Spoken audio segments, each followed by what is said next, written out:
Throughout the many drafts of her proposal for a school for the arts, Margaret Armstrong always included one passage. It is not a budget entry or a curriculum note. It is a quote from the writer Catherine Ann Porter. "The arts do live continuously, and they live literally by faith. Their names and their shapes and their uses and their basic meanings survive unchanged in all that matters through times of interruption, diminishment, neglect.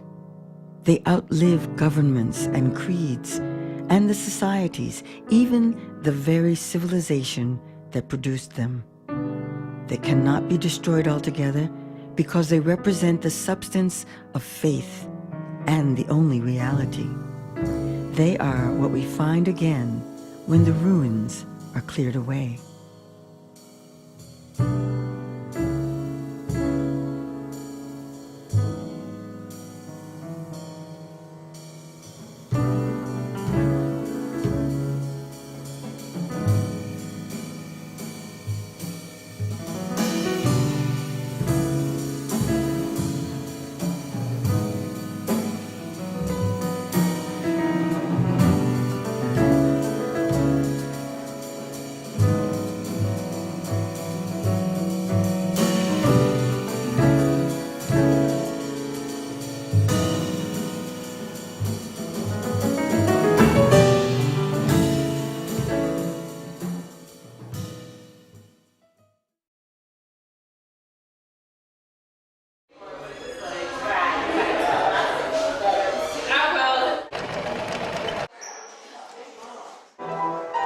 She chose to do what?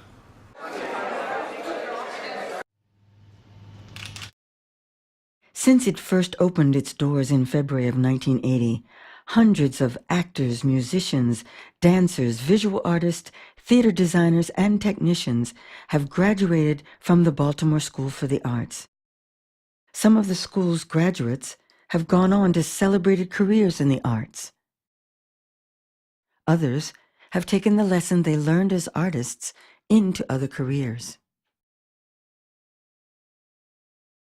Many of the students began their training at the school's TWIGS program, which serves more than 700 of Baltimore's elementary and middle school students. There is no academic requirement to enter BSA, yet the school consistently excels in most measures of academic performance. The students of BSA are chosen for one quality and one quality only: artistic potential. How this school came to be and the extraordinary people who contributed to its making is the subject of this story.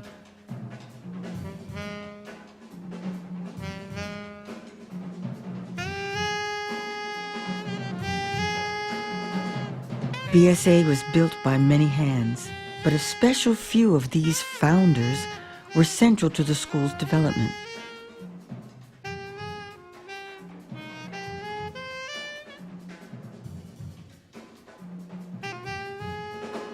They saw the school develop from its earliest stages and helped it to grow into something wonderful.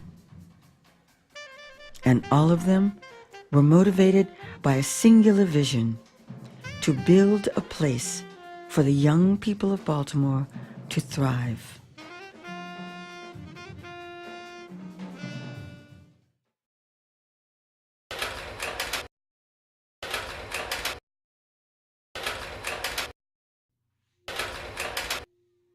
The struggle for civil rights and economic equality is the backstory of every American city.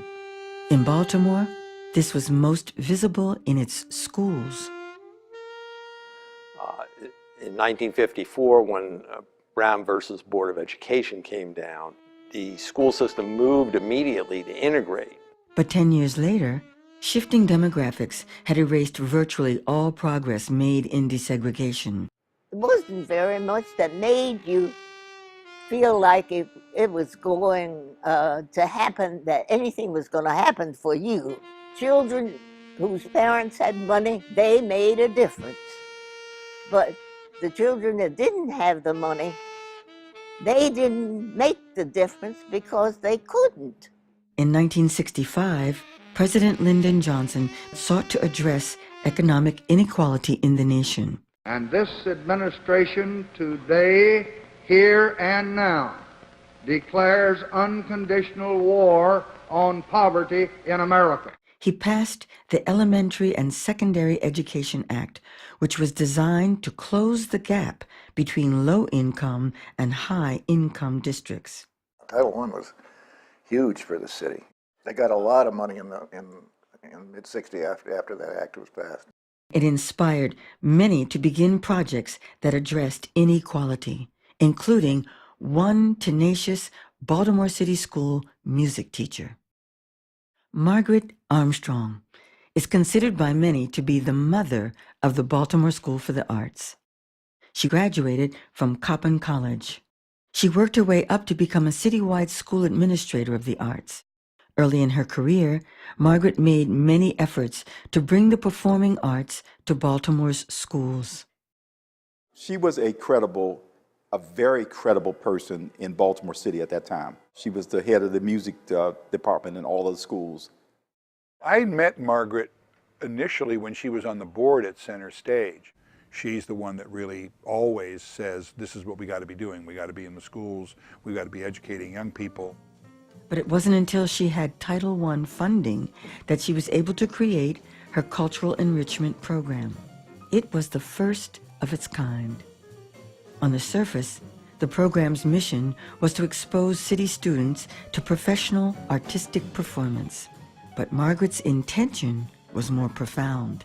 By 1971, Margaret began to see the possibility of an even more ambitious project: a school devoted to the performing arts. I felt that something got me here just thinking about it.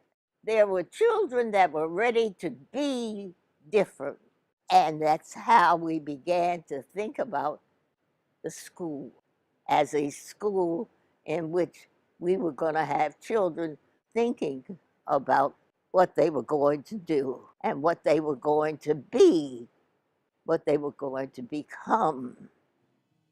She petitioned the school superintendent, Roland Patterson. Patterson had been mandated to make changes in the system that specifically addressed poverty and inequality. In October of 1972, he authorized Margaret to form a committee to study the feasibility of such a school.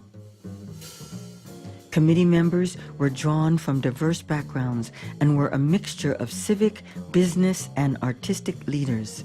The first meeting was held March 2nd, 1972. The minutes from that meeting suggest it was a whirlwind of ideas. Where should the school be? Who would attend? How would they choose the students? But in many ways, this was the worst time to start a school. The school board is badly misbehaving, and so many people were fired or moved to another job, sometimes with no explanation. With so many personnel changes, there was simply not enough stability in the system to start new projects. Suddenly, it seemed like there might not be a school for the arts after all.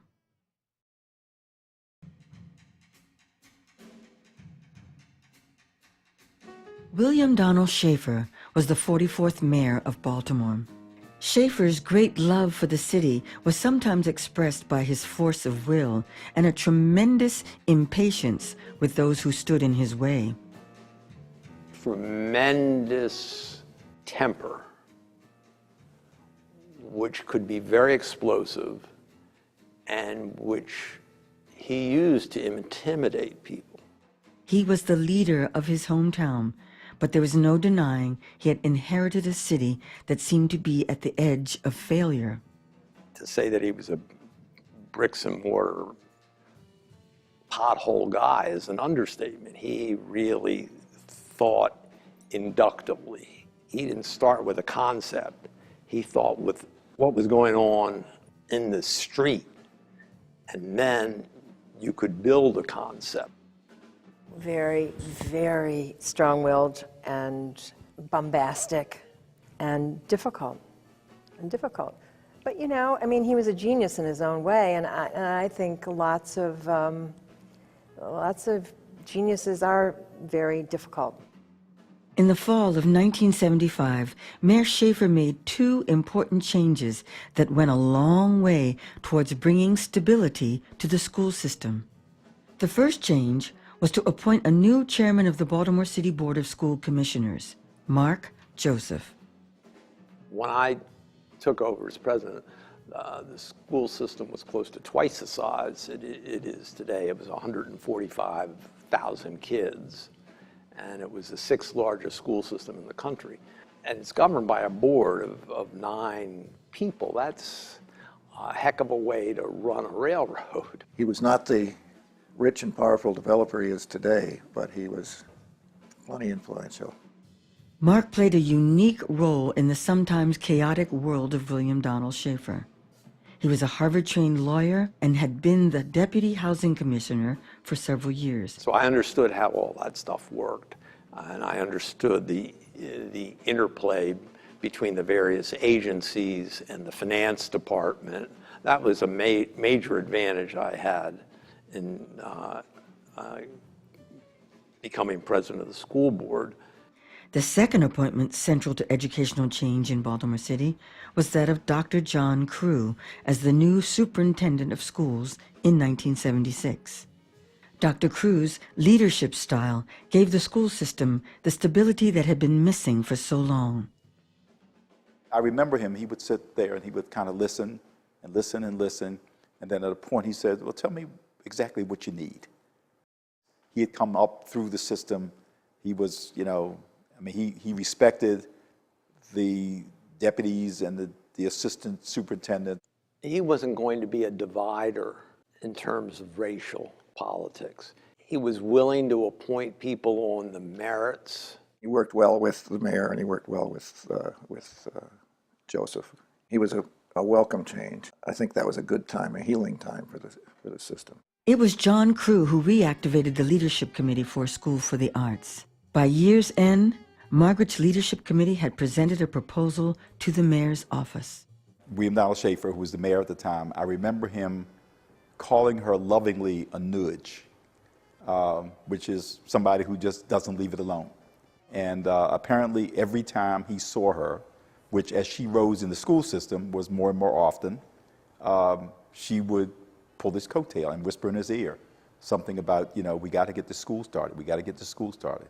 A school for the arts was exactly the kind of project that would appeal to this mayor. It was ambitious, unique, and most importantly, the project came ready-made with people like Margaret Armstrong willing to do the work. Margaret Armstrong, as you know, was in many respects the person who kept the flame alive. She asked Walter Sondheim, as I recall, who was a good friend of mine, in '54, he was chairman of the board, to come and talk to me and ask me if I would meet with Margaret, which I was happy to do. And then Margaret explained what the task force had been doing. Mark Joseph could also see that a school devoted to developing the talents of the children of the city would go a long way towards addressing the uneven services of city schools. The school system had this tremendous racial divide.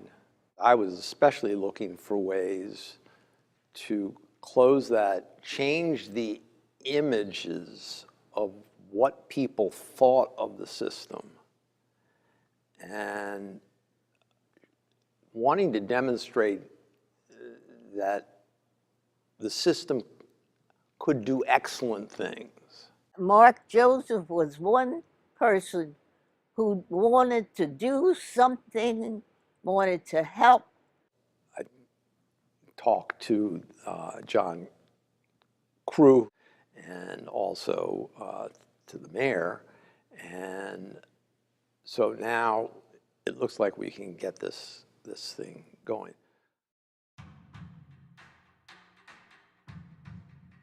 Ever since the idea of a school for the arts was conceived, The neighborhood that would house the school seemed as important as the school itself.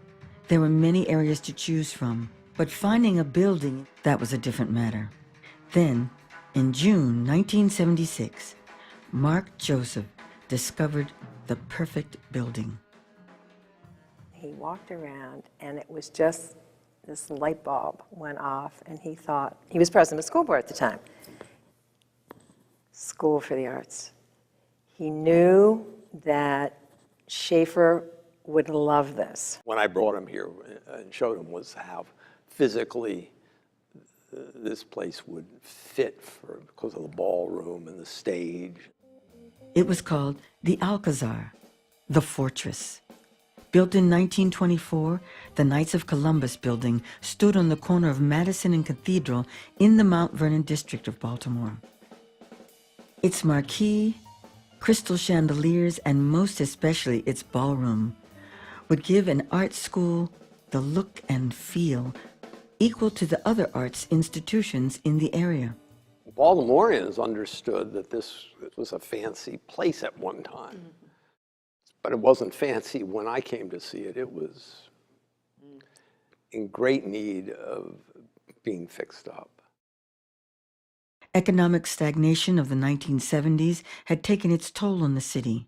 Finding funds available for the purchase and renovation of any building was a challenge. But another piece of federal legislation was working its way through Congress. President Carter's Supplemental Housing Authorization Act, passed in April of 1977, was money to be used exclusively for the renovation of old buildings. This money, along with additional money from the state and funds from the Baltimore City Council, made possible the purchase of the Alcazar and its renovation into a school. I've forgotten who it was now. Somebody who said, you don't want the School for the Arts to go in that old building. I said, any building that is their own is good for me. I'm going with it. In March 1977, Dr. Crew directed his deputy, Dr. Rebecca Carroll, to reactivate the plans for School for the Arts. Dr. Carroll appointed Richard Marcinski of the Department of Education to chair the committee. He was to be assisted by Margaret Armstrong, who had recently retired from the school system, but retained every ounce of passion to see her school come to be. Also in attendance was Leslie Shepard. I wanted to do something in the arts in Baltimore, and I picked up the phone and called the mayor's office. Talk about lucky, right time, right place. And they said, oh yes, but we're starting up an office on art and culture, and they gave me the number, and I met with Richard, and I was the second staff person there. She was my assistant in the development of this whole thing. When I became the first director of the Mayor's Committee on Art and Culture, I hired her, and she was with me during that period when I was recalled to do the School for the Arts. The first meeting was held on September 20th, 1977, at the Baltimore City Schools headquarters on 25th Street. Its members worked in very much the same way as the Leadership Committee, crafting curriculum and developing budgets. To further develop the details of the school, the task force set up a series of intense brainstorming sessions. They called it a charrette. The charrette was a really wonderful indication, I think, of the fact that we were going highest standards, pre-professional. I got money to invite 2 people in each area of art, music, theater, and dance from New York, from Buffalo, from other places in the country to come to Baltimore. And I got rooms for them, and they were to eat there and sleep there and develop curriculum content of the School for the Arts. Mayor Schaefer, Mark Joseph, and John Crew gave opening remarks. James Greaves, the architect in charge of renovating the school, presented the plans for construction. Then, the members went straight to work in an all-day session. Instead of just all sitting down and saying, here's the curriculum, here's what we should be doing, is we brought in national experts to tell us, if you're going to prepare students for the next stage, the next level, the conservatory and art college, here's the way you need to prepare them. We wanted to tell the people who were in the public schools that we were going to do what would be the very best thing we could do for the children. The people who listened to us thought, I guess we were sort of, you know, a little bit off, because we didn't do it, we didn't want to do it the way that everybody did it. By month's end, a curriculum for the Baltimore School for the Arts had been developed. It laid out a course students needed to take to become professionals in their field, to train, discipline, and inspire them, and to give them the power to distinguish themselves in the competitive world of professional arts. Over the course of 2 years, the task force produced hundreds of pages of curriculum. They gave the school its proper name, adding Baltimore to the moniker. They refined the vision of the school and brought the dream one step closer to reality. But while the task force had done so much of the planning for the school, at times it could become mired in the sheer enormity of the project. Meetings of the task force sometimes grew tense as competing visions of how the school should operate emerged. Some members of the task force wanted the school to be like other vocational schools in the city. Others wanted the school to be something altogether unique. And how do you create something that can flourish in the arts within this system that has been suffocating? It had gotten kind of bogged down, and the mayor had gotten impatient with the progress being made. Negative publicity irritated this mayor as much as incompetence, and the stories of delays in construction of the school sold newspapers. And he'd gone to Mark Joseph, who, as I said, was the head of the school board, and told him to, to get with it, get this thing going. As the chairman of the school board, Mark could see the very precarious position of this fledgling school. BSA was unlike any of the other schools in the city. Its mission, to be a leading pre-professional performing arts high school, would drive every decision the school made, from budgets and staffing to the kind of supplies it purchased. No large bureaucracy could be sensitive enough to the obscure needs of a single school, no matter how well functioning. The idea of showing that you could get something excellent worthwhile, and I also was concerned about how do you get some separation between the school system. Only an independent board could address the needs of the schools so quickly. I wanted to form a board of overseers. For that purpose, Mark enlisted Tony Carey. I was a lawyer at the time and had been in practice maybe for 15 years, and with a firm, Venable, Bacher and Howard, that sort of encouraged the lawyers to get out and do pro bono work. I had a draft of what the Board of Overseers relationship with the school system would look like, and we had to create the Board of Overseers and so forth. And that's where Tony came in. Tony agreed to become the first chairman of the Board of Overseers for the Baltimore School for the Arts. We put together this first board, and I wanted crew on it, the superintendent, because that had a nexus to the school system. Local luminaries, Sylvester Campbell, Nathan Carter, a lot of the important figures in the arts at the time. The next great thing that happened was the charter. I had this draft, which then became essentially the charter. All of the policies that had been incorporated in a resolution that Mark Joseph and I had worked out with the school board. Everything that we needed to succeed was in that document. Everything.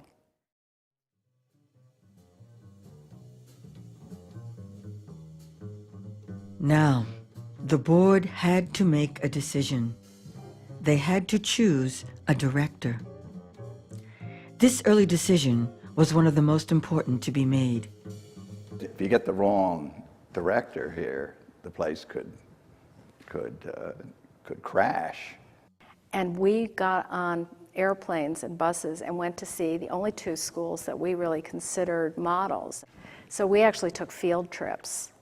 And that's how Tony found David, because he asked the dean of the North Carolina school if he knew of anyone that might be good as head, and he recommended David. So David Simon was everything needed in a director of a fledgling art school. He was dean of the Manhattan School of Music. He was an artist, but most of all, he was tough. He moved right down to the school building, which was just about complete when he, after he came on board. And it wasn't totally complete, because he's probably told you the story about the mayor coming there and going through it and seeing boards on the floor. He came over here once, and I regarded him as kind of funny, and you don't do that to William Donald Schaefer. But I kept up my stuff, and he was going around the building, and there were pieces of lumber lying all around, and he was very unhappy about it. He said, "What about this?" And I said, "Well, I'm just a trombone player. What are you asking me for?" And he got very, may I use the word, pissed. Early on, the school was, sort of a fragile institution. And there were people within the system that wanted to kind of grab it back and get it folded in and not have it maintain its unique status and qualities. And so we had to fight. And David was a very good fighter, by the way. Let me point out the big thing that was for me. And that was that the mindset of people in the school system became terribly bureaucratic. And it was very different from the conservatory mindset. There were a lot of noses out of joint at North Avenue, just because when we went to the conservatory model, personnel was very upset with us because we were bringing in these artists to teach. But as a pre-professional program, it makes much more sense to have professionals doing the teaching, because they're going to be the bridge between the studio experience and the world of the work.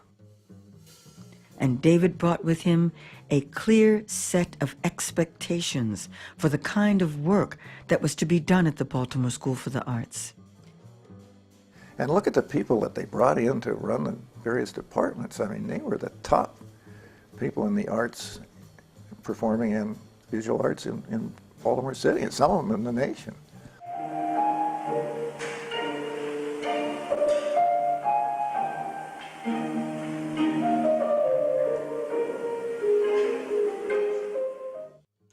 First to sign on was Sylvester Campbell.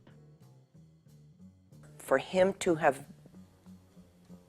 the career that he had in Europe and the United States as an African-American dancer at that time is outstanding. He was really one of the guiding lights for African-Americans to come into the field.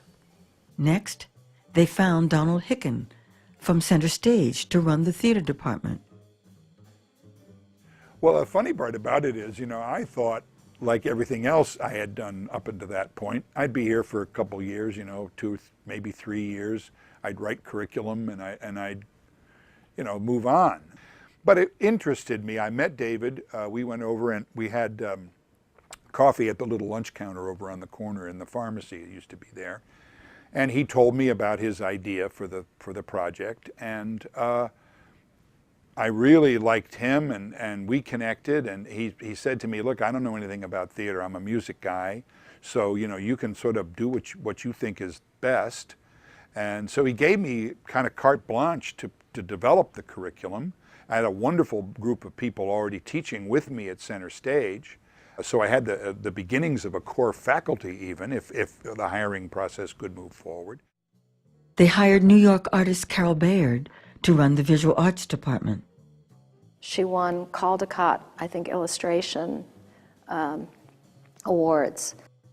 She was in a number of important exhibitions, consistently throughout her career. Besides being an illustrator, she was also a painter and a sculptor. She cared about the kids and she was willing to act on it. She was willing to, really give herself. For music, they had Nathan Carter, the renowned director of the Morgan State Choir. He was a genius, a musical genius.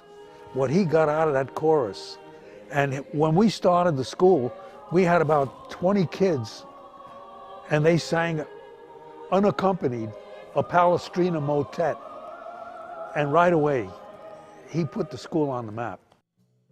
Finally, Alfie Brown, host of a weekly television program, The Critic's Place, took the role of Dean of the Arts. Someone who comes to the School for the Arts that everyone knew because you knew her from television. The other big decision that was made that was also critical was that it wasn't a vocational school. It was conservatory model arts, but separate and strong academic program with its own integrity. The academic department was led by Joe Antonsen. He had a PhD in chemistry and fit well in the professional atmosphere of the school. Okay, yeah, you want to dance. But before you dance, you better learn math. And you better learn, you better do well in your English classes and whatever. Then you can dance. And that's the thing I think that makes the school work. The school can't exist if the academics don't work, because no parent's going to send them here just for the arts. For academic as well as arts teachers, David made it clear that an atmosphere of professionalism would reign.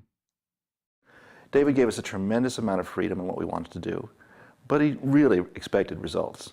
And the results, that evaluation of results might happen 5 seconds after you left the stage after performance. It might happen at any moment along the way. We would go around and see things that were prepared for presentation. And if we found something, and this made a lot of arts faculty very unhappy, but if we found something that it had some shortcomings, we wouldn't put it on. In February 1980, the school held its first audition.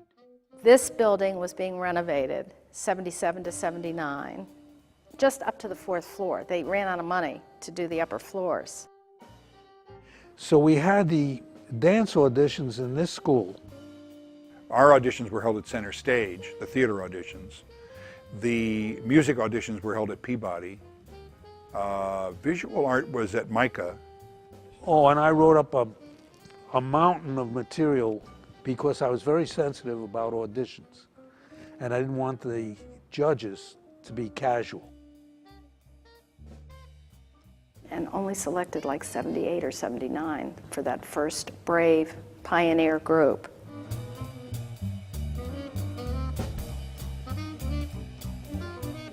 Baltimore at the time was not cosmopolitan at all.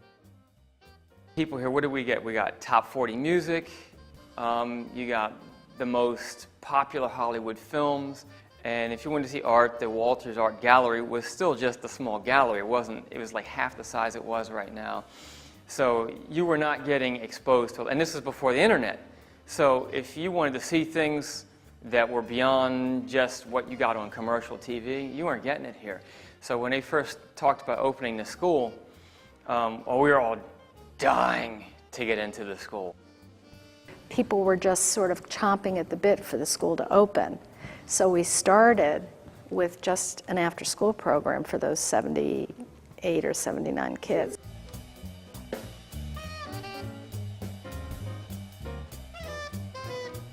There's no way I was skipping, because we went to class on Tuesdays and Thursdays. You missed a class. You missed like 50% of your week drawing and painting. If I was sick, I was still coming here.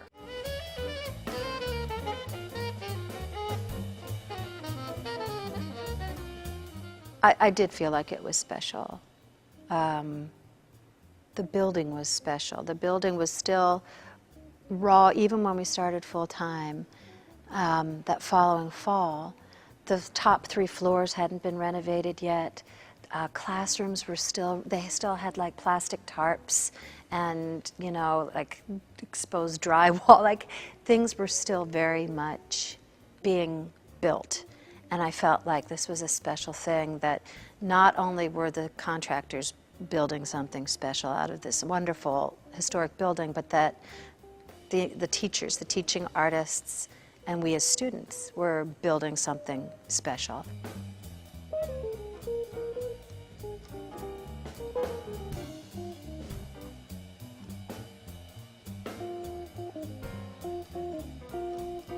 When you got down here, you know, even if you didn't get along with somebody, you knew they kind of just accepted you. We were all artists, you know. The teachers treated us like artists. They didn't treat us like kids or students or black or white or gay or straight. They treated us like artists. That was the expectation. And most of us rose to that expectation. I remember we had an incident early on in the days of the school where some of the straight kids were feeling a little threatened by some of the gay kids. And there was apparently some talk of there being a confrontation out in Ploy Street, out in the alley. And the word came down that there was some friction among the students. And there were a lot of ways I didn't know exactly how to deal with that. David got the entire student body in the cafeteria, brought everybody down to the cafeteria, and had this town meeting. And he delivered this speech about, you know, respecting people's sexual preference, and in the arts you've got to be a person who is open and accessible and unafraid, and we have to have an atmosphere where that is possible. I mean, he just dissipated all of this tension, approaching it as an artist. I got to tell you, in the early days of the Baltimore School for the Arts, nobody thought we were going to last very long. When the school first started, there was this feeling that it was selective, elitist, that many of our kids didn't live in Baltimore City. None of our kids were poor. None of our kids, you know, were Title I kids. You know, we had every complaint you could name. Even Mount Vernon didn't want us here. The Mount Vernon Association, the community association, fought it. They didn't want a Baltimore City Public High School in their neighborhood. Once they realized what we were, they began to embrace us and have ever since. The first broad demonstration of BSA did not come until Sally Michael created Expressions. I remember Sally Michael coming up with this idea, and as usual, I'm sitting there saying, really? Slowly, the community of Baltimore could see the good work being done, and they began to get involved. The school had created a buzz, and in turn, drew other talented and devoted people to join the BSA family. Carol Seibel, for example, created FANS in 1983. So we had the mayor, the head of the symphony, the head of the museum, the head of center stage, all of them were listed as honorary members, which gave it viability. And then I called up people I knew who liked the arts, and we had our first board of about 10 people, and just everything blossomed from there, all the things that we were able to put together over the years. Performances drew larger and larger audiences. The school grew and expanded. Meanwhile, each graduating class at BSA left to go on to great things, but always leaving a part of them behind.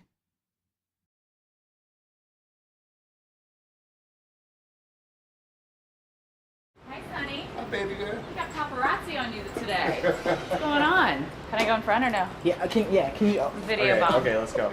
Hello. Hey, sweetheart, pick up on 6-7. Okay. Every February, a new class of students audition for their place in the Alcazar.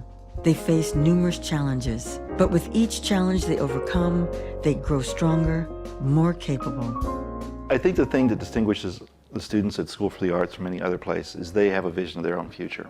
It might be a ridiculous vision, it might change 8 times in a month, but that's okay. And related to that, the school is set up to foster that vision, to develop that vision, to support that vision. And that's a really powerful combination. I think that if you can find the dance in math, or if you can find the poetry in sculpture, it's all there. There's two different ways you could approach education. You can approach education that we're trying to teach you and make you better, or you could say we're trying to recruit you so you can bring what you have and make us better. This is a place where we train stars. We train people who are going to be the next Miles Davis, the next Sidney Poitier, the next star. And that's what we do. Likewise, the Baltimore School for the Arts will also face challenges. And it's hard for me to talk about the future. There are so many forces at work. I tend to see it as an organism, and you never know what's going to make that organism sick. It's a really tricky thing. We want new ideas, we want infusion of new people, new smart people. The world has changed. Well, I'm sure you know that we set up a challenge fund, a fund for the future, to create an endowment for the school. One of the purposes of that was if there are further cuts, well, there's an independent source of money that can help the school. Fortunately, many of those who contributed to the founding of BSA still contribute. I think it's remarkable when any member of a community remains committed to anything for 35 years. I mean, you certainly have to have the gift of good genes to last that long. But I can't imagine there's a lot of communities that have people that retain that same kind of level of undeniable commitment. The founders continue to give of themselves because they know the lasting impact their hard work will have on the children of Baltimore. They give of themselves because they know the great beauty these students will leave behind. What lives on in a civilization? The war they fought? Who was the governor?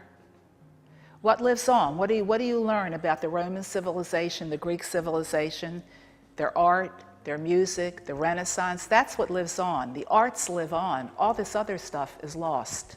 I can say what I hope the future will be, is I hope it'll be a place where these young people can continue to find a place, a school where they can find themselves, accept each other, work together, learn to love to learn, be creative, and take creativity into whatever walk of life they go into. And I would like them also to remain ambitious, that to want this school to continue to be the best it can possibly be. What is the point in having a school that's the same as what we got?